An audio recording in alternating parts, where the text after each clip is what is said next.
আসসালামু আলাইকুম।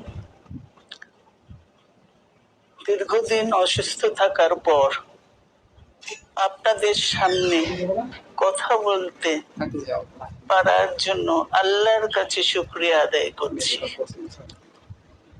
আমার কারাবন্দী অবস্থায় আপনারা আমার কারামুক্তি ও রোগ মুক্তির জন্য সংগ্রাম করেছেন, দোয়া করেছেন।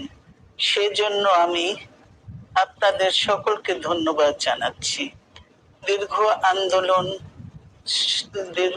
আন্দোলন সংগ্রাম, শোষণহীন সমৃদ্ধ বাংলাদেশ, সকল ধর্মের গোত্রের অধিকার নিশ্চিত করতে হবে।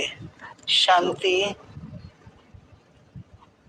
প্রগতি আর সাম্যের ভিত্তিতে আধুনিক বাংলাদেশ নির্মাণে আসুন আমরা তরুণদের হাত শক্তিশালী করি।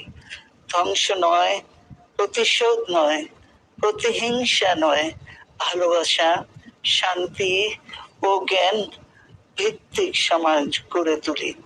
আল্লাহ হাফিজ। বাংলাদেশ জিন্দাবাদ।